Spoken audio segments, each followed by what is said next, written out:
யுத்த காலத்தில் நடந்தேறிய படுகொலைகளினால் தமிழ் அரசியல்வாதிகளும் கொலை செய்யப்பட்டனர். அது தொடர்பான பார்வை அடுத்து.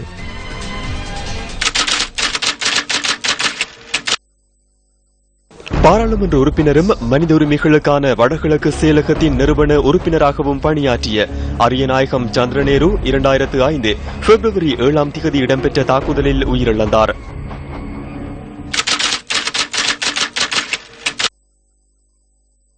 மட்டக்களப்பு மாவட்ட பாராளுமன்ற உறுப்பினர் ஜோசப் பரராஜசிங்கம் 2005 டிசம்பர் 24 மட்டக்களப்பு மேரி தேவாலயத்தில் சுட்டுக் கொல்லப்பட்டார்.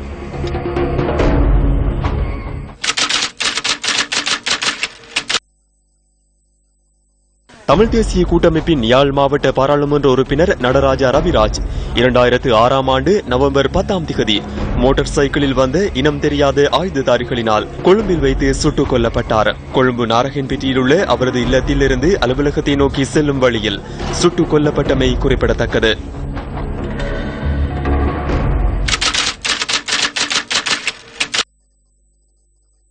பாராளுமன்ற உறுப்பினரும் அமைச்சருமான தியாகராஜா மகேஸ்வரன் 2008 ஜனவரி 1 கொழும்பு கொச்சிக்கடை பொன்னம்பல வானேஸ்வரர் ஆலயத்தில் வைத்து சுட்டு படுகொலை செய்யப்பட்டார்.